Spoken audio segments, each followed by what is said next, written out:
beaucoup de plaisir à monter à Paris à cette session Pasteur selon mon cœur, organisée par Talentéo.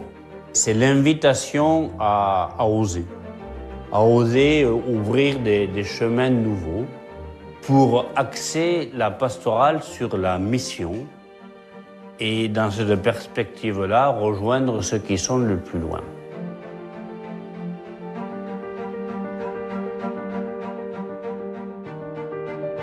J'ai beaucoup de confrères prêtres qui avaient suivi cette formation et qui m'avaient dit « mais tu verras, c'est pas simplement organiser une paroisse pour que ce soit bien fonctionnel, mais avec cette perspective d'évangélisation, de mission ».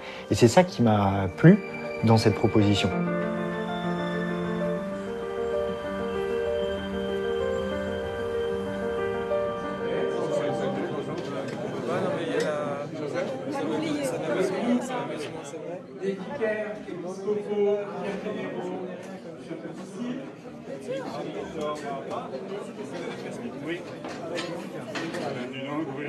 Je suis Béatrice, je suis chez Talentéo depuis 6 ans et je fais déjà plusieurs parcours à Lyon, parcours des évêques aussi dans la région, dans la province de Lyon. Et je reprends du service parce que j'ai arrêté pendant 1 an et demi pour raisons professionnelles, parce que j'ai changé de boulot et j'avais trop de boulot. Et je suis très heureuse de redémarrer les Talentéo avec vous, grâce à vous. Voilà. Et c'est pour ça que je suis là. Je suis là pour l'Église. Bernard, donc Montpellier. Je suis curé de paroisse là où je suis depuis 5 ans, mais ça fait 19 ans que je dois être curé en paroisse. Talentéo accompagne le diocèse de Montpellier, notamment on a une formation avec eux au mois de mars là, à Perpignan. Et ils ont demandé si on pouvait monter, soutenir le vicaire général, donc il ne va pas tout seul, le pauvre homme. Voilà. Godefroy, je suis du diocèse d'Autun. Je viens d'arriver sur ma 2e paroisse comme curé. J'ai été avant curé de Paray-le-Monial pendant 6 ans et j'arrive au Creusot. Donc c'est, comme on dit, 2 salles, 2 ambiances. Voilà, très content d'arriver au Creusot avec une vraie mission. J'avais fait en arrivant à Paray une formation en management et coaching avec un cabinet privé, donc pas ecclésial, pendant 1 année. Et j'avais entendu parler de Pasteur sur mon cœur. Je suis là avec mon vicaire et voilà, pour essayer de mettre en place une dynamique de croissance et non de maintenance sur le Creusot. Super. Il y a un problème. Ça. On lève les mains. C'est pas mal.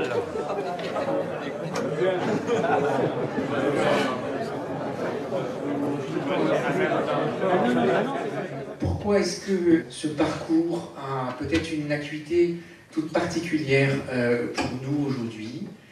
Certainement parce que c'est une façon de répondre à l'invitation de l'Église et plus particulièrement du pape François, qui nous invite à passer d'une pastorale de la conservation à une pastorale authentiquement missionnaire. Vous le savez, en 1914, vous étiez 100 000 prêtres. Aujourd'hui, dans les années 2020, les prêtres de moins de 75 ans en activité, vous serez moins de 25 000. Et avec une population française qui a considérablement augmenté. Donc aujourd'hui, le contexte a suffisamment évolué pour que nous soyons interrogés par l'Église et par le monde sur la nécessité de repenser des modalités de déploiement de nos pastorales. Nous vous proposons maintenant un temps de partage. L'épreuve nous isole des autres, nous isole de Dieu et ce qui m'a toujours rassuré, c'est que dans les épreuves, il y a toujours un petit signe qui montre que Dieu il est là là où on n'a pas prévu. Mais et c'est là où il dit attends, c'est qui le patron, quoi. Et c'est là que on expérimente que l'épreuve n'est pas si difficile si on le laisse faire, si on le laisse finalement être celui qui mène la barque? La dimension de confiance, voilà, ça c'est quelque chose de capital. Et c'est vrai que c'est quelque chose sur lequel je m'appuie. Parce que voilà, savoir que quelqu'un me fait confiance et à travers ce quelqu'un c'est dû, c'est hyper important pour moi.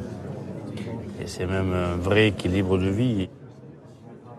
Nous prenons vraiment soin de vous. Parce qu'ici, vous avez une bulle, un espace pour vivre dans la sécurité de la parité entre vous, la sécurité du professionnalisme des coachs qui vous accompagnent, pour vivre une transformation un peu en chambre. C'est ça le projet de ce parcours. Voilà. Pourquoi une église rayonne? Pourquoi une église grandit? Pourquoi une église va bien? Ou bien alors, pourquoi elle ne va pas bien? Pourquoi elle a du mal? Pourquoi elle piétine? En fait, le Seigneur nous donne des pistes. Ce sont la fraternité, la formation, la prière, le service et la mission. On a là les bases de ce processus de croissance. Est-ce que j'ai cet élan viscéral à grandir? C'est avec ces quelques idées que vous allez être invité à vous interroger sur la façon dont vous vivez vous-même ces 5 essentiels, à titre personnel ou à titre pastoral. Je m'ai évangéliser. Avec le souci d'aller rejoindre les gens là où ils se trouvent. Et l'envie de faire un bout de chemin avec eux. Sans doute pas proposer le mien, mais à partir du leur, faire en sorte qu'ils aillent vers. Tout ce qu'on peut vivre au niveau fraternel, convivial, et comment on le fait passer sur une évangélisation. On fait plein de repas, machin, on discute, etc. Est-ce que là, on est dans l'évangélisation ou est-ce qu'on est dans du fraternel? On est vraiment dans le côté fraternel. Je sais pas, je redis, c'est un début. C'est un début? Mais qu'est-ce qui fait que tu passes de quelque chose de sympathique à une réponse de foi? C'est ça. Ah bah ouais, mais alors, comment tu donnes l'occasion aux gens d'être touchés par l'Esprit Saint? Ouais, je vais te dire une chose. Nous, on a fait toute une démarche. On est allé voir, en fait, à plusieurs binômes, on est allé voir donc, toutes les entreprises qui travaillaient autour de la paroisse. Tu t'es fait couper le sifflet. Deux fois, ils t'en veulent. Nous vous proposons évidemment de suspendre momentanément nos réflexions.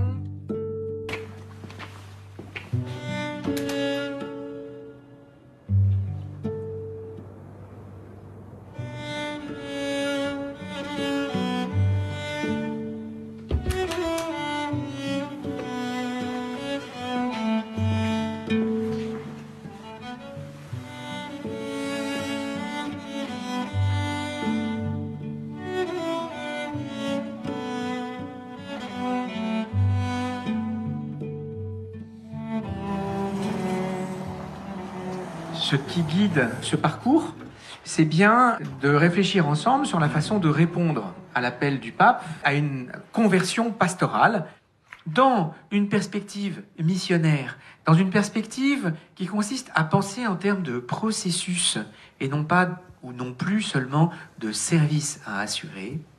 Eh bien, nous ne pouvons plus raisonner en termes de trous à boucher. Moi, je suis frappé dans notre ancienne paroisse, pourtant paroisse formidable, en septembre, c'était rituel, il y avait, c'est comme les marronniers, paf, les annonces du curé. Alors, il me manque 3 catéchistes pour les CM2. Il me manque une personne pour le, je sais pas quoi, un père de famille pour... Mais, si vous voulez, on pensait, on raisonnait clairement en termes de trous à boucher. La révolution intellectuelle à laquelle nous appelle la nouvelle pastorale, c'est bien plutôt de renverser la logique et Et au lieu de penser en termes de fonctions à remplir, de penser en termes de charismes à discerner. Quels sont les charismes que le Seigneur fait fleurir pour sa communauté et pour le peuple dont j'ai la charge? Et donc finalement, moi, en tant que pasteur, mon rôle peut être essentiel, eh bien celui plutôt du discernement de ces charismes pour leur permettre de pouvoir éclore, pour leur permettre de pouvoir se déployer au profit de la communauté, selon les dons d'Esprit Saint. On vous laisse croiser les regards, partager. À partir du moment où on veut faire entrer une paroisse dans un renouvellement missionnaire, un renouvellement pastoral, il faut repérer quelques personnes, leur en parler et leur dire écoutez, je vous attends sur la suite pour pouvoir être moteur dans ce renouvellement pastoral. En fait, il faut surtout pas, pour lancer le processus, il faut surtout pas que je sois tout seul. Moi, j'ai appelé des gens qui ne sont pas à l'EAP, j'en ai appelé 3, pour qu'on ait vraiment une équipe partante, quoi. Il faut que tous soient partants, je pense. Quitte à ce que l'EAP devienne quelque chose d'un petit peu plus accessoire. Ce qui m'intéresse dans cette affaire-là, c'est justement de mettre en valeur des gens qui ont des choses pertinentes à dire. Je sens qu'ils ont une certaine intuition des choses, ils ont des bonnes choses à apporter.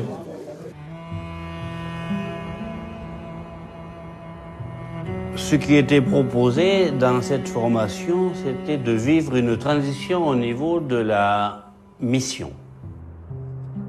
Et la dimension qui a été importante pour moi, c'était une dimension de synodalité. C'était pas moi, curé de paroisse, qui décidais tout seul. C'était pas moi avec mon équipe d'animation pastorale, uniquement. Des gens que j'ai choisis pour réfléchir avec moi. C'était la communauté paroissiale.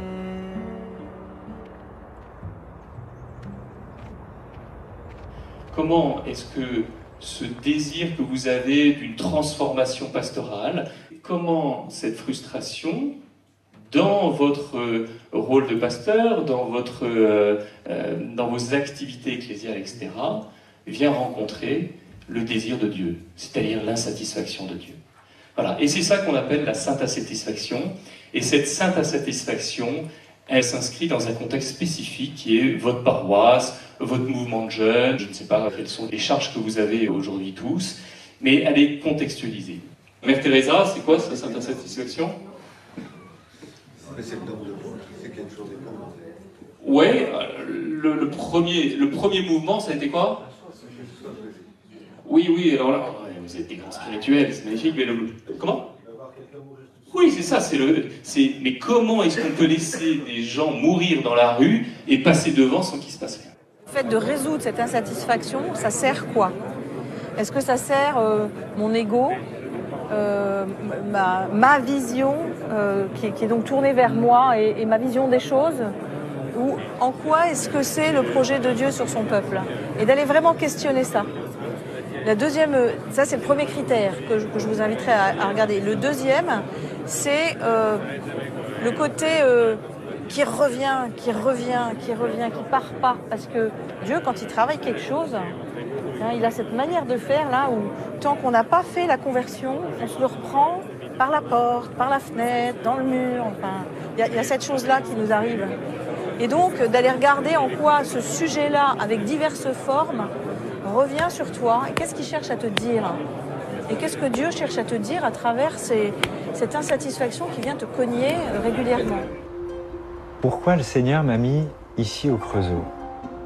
Lui le sait.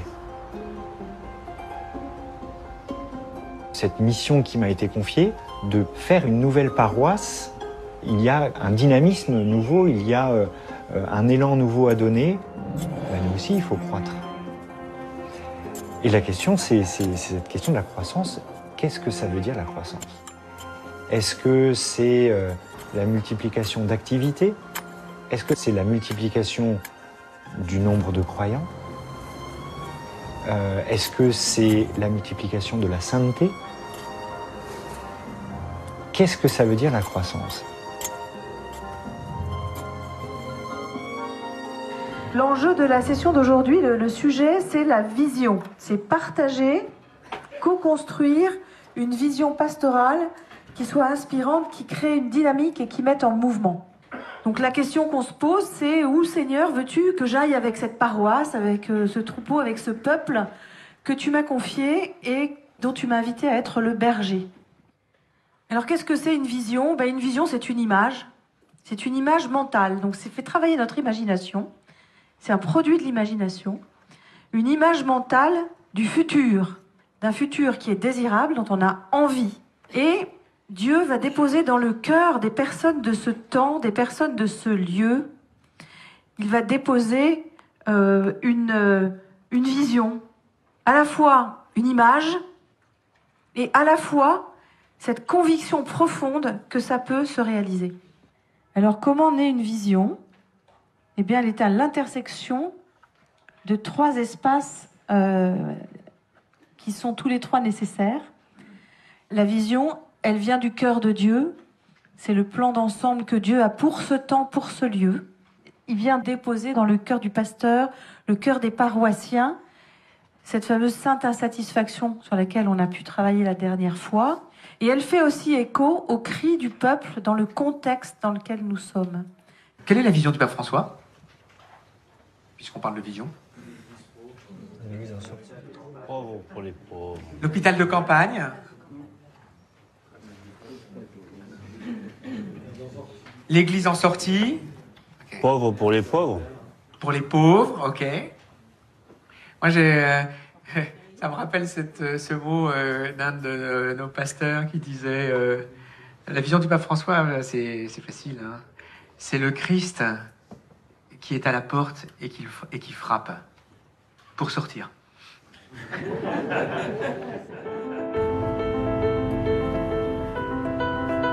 Je suis reparti avec l'idée d'essayer de mettre en pratique ce que j'avais découvert.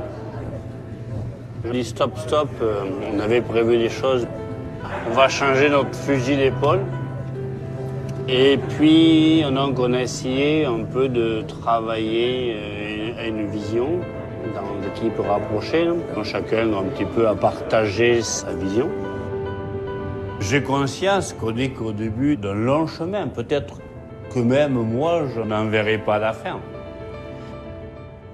Comment imaginez-vous la communauté paroissiale de demain? Je vous laisse attaquer. Notre-Dame de la Paix se situe aussi entre des lieux de fracture sociale, religieuse, avec présence de communautés gitanes, musulmanes importantes.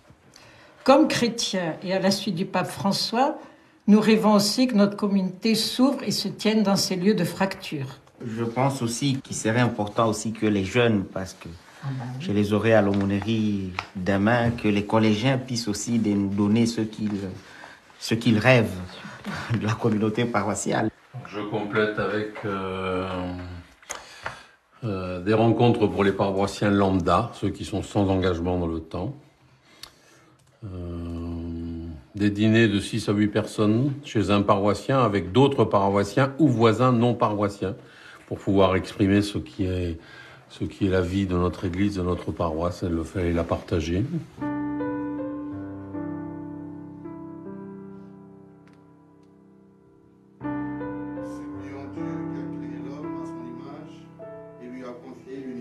Si je résume ce que je comprends, vous vous êtes vu avec l'équipe pastorale ensemble, vous avez fait une première réflexion de vision, et vous vous êtes dit, comme on s'en était parlé, on va l'élargir à tous ceux qui ont envie de la paroisse. Donc là, vous vous êtes retrouvés à 50. Tout à fait. Vous avez posé vos 4 questions. Oui. Donc vous avez déjà fait quelque chose de bien, qui est que vous n'êtes pas resté sur votre vision à vous, mais vous êtes prêt à construire avec les autres, avec l'ensemble de la paroisse. Donc ça, c'est très bien.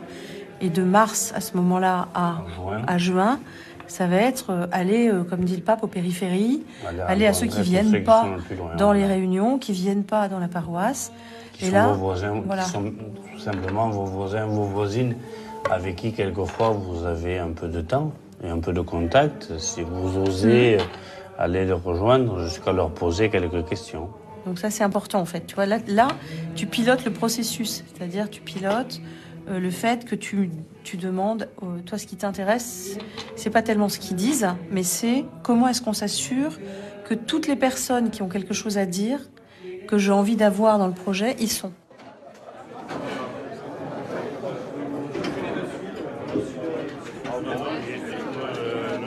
fois, il était. Oui. Qu'est-ce qui freine et qu'est-ce qui favorise le changement? Si évidemment on se positionne dans un discours qui est quelque chose autour de ah bah l'Église de France, oui, enfin elle a connu des hauts et des bas, c'est certain que vous n'allez pas mettre les gens en mouvement. Donc ce que l'on va chercher à créer, c'est un sentiment, on pourrait dire, d'insécurité ou en tout cas de déséquilibre, d'urgence qui va amener les personnes à se dire mais il faut se bouger, c'est plus possible de rester comme ça. Ne vous leurrez pas, hein. Vous le faites tous. C'est aujourd'hui que le Seigneur vient frapper à la porte de ton cœur. C'est quoi ça, si ce n'est créer une situation d'urgence? Toutes les questions sur ce confinement avec l'invité du journal de 13h, la porte-parole de la gendarmerie. Est-ce qu'il sera efficace ce confinement? Autre information de la matinée, le sanctuaire de Lourdes ferme ses portes pour la première fois de son histoire. Tout au long de la formation, nous avons entendu cette vérité toute simple que pour changer, il faut qu'il y ait un déclencheur, ce qui va provoquer le changement. Mais là, avec le confinement, on a eu un état d'urgence qui nous est tombé dessus sans qu'on l'ait décidé, sans qu'on l'ait choisi. Et même si on l'a subi au début, le confinement nous a obligés à aller à l'essentiel. Est-ce que vous voulez que je commence, Babette? J'ai été déstabilisée la première semaine, toute seule dans ma maison. Je me suis dit, qu'est-ce que je vais faire? J'ai un peu paniqué, je pense. Plus de repères, plus d'heures, plus aller travailler, plus de contacts. Et puis au bout d'une semaine, je me suis dit, faut que tu ailles puiser des forces. Alors essaie de prier, de prendre du temps, plus de temps pour prier. Descends ta Sainte Vierge qui était dans un coin au-dessus d'une armoire. Fais ton mets tes fleurs, décore, et puis prends du temps pour aller marcher. J'ai filmé, je me suis mis à faire des vidéos pour la paroisse de nature, pour rendre un petit peu d'optimisme. J'ai passé tous mes après-midi quasiment au téléphone, l'écoute, et ça m'a beaucoup apporté au niveau de vraiment une joie. Non seulement j'ai senti que je répondais à un besoin des personnes, mais ça répondait à un besoin personnel aussi. Quand elle me demandait, mais enfin, qu'est-ce que tu fais, maman? Eh bien, je prends le temps de téléphoner à telle personne. Et là, j'en ai une qui m'a dit, c'est chouette ce que tu fais. Et là, ça m'a fait quelque chose, parce que je me dis, voilà, pour moi, c'est un témoignage par rapport à mes filles, de leur montrer que voilà, c'était important d'aller vers les autres et de ne pas rester confiné dans son petit coin à rien faire. Je me suis rendu compte qu'il y a des gens, on était ensemble sur Skype, là, je savais pas leur nom, quoi. J'étais comme une nouille, quoi. J'étais comme une nouille parce que je savais pas leur nom. Et oui. Moi, je les connais tous de vue, mais je savais même pas leur nom, leur prénom. Je me souviens très bien, deux dames qui étaient pas de moi, qui se disent mutuellement, on se voit tous les dimanches et je vous ai jamais adressé la parole. Ouais. Oui. Quand on se tourne vers l'autre pour se dire, mais en fait, l'autre est une richesse à côté de moi que j'ignore complètement, ça change notre regard, ça change notre manière de l'aborder, de parler, de prier ensemble aussi. C'est évident, hein. On ne prie pas à côté, de la même façon à côté d'un inconnu, de la même façon qu'on prie à côté d'un frère. Et ce serait bien d'avoir des frères autour de nous. J'ai pu mesurer aussi bien avec mon mari, avec François, que l'attention qu'on pouvait avoir l'un pour l'autre a créé davantage de liens, même si au bout d'un certain nombre d'années, on en avait déjà, et a créé de la profondeur. On ne priait tous les deux qu'occasionnellement pour des choses bien précises. On a pu enfin prier tous les deux, et c'est un cadeau. Voilà. Et avec l'entourage, avec ceux qu'on a appelés au téléphone, avec les voisins, ça a créé un lien différent, avec une bienveillance, une gentillesse, une attention qui est palpable, qui est fine, mais qui est différente. Et je peux vous dire que ça m'a donné beaucoup de joie et que ça nous permet vraiment, croyons ou non, de se sentir frères. Ça me paraît essentiel. En tout cas, pour moi, je vais y être attentive. On retourne le dos.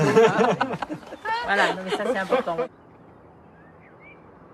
La vision que j'avais avant d'un lieu qui rassemble, aujourd'hui, je ne pense plus du tout à un lieu concret, immobilier, mais à des lieux qui soient des rassemblement de personnes en petits groupes.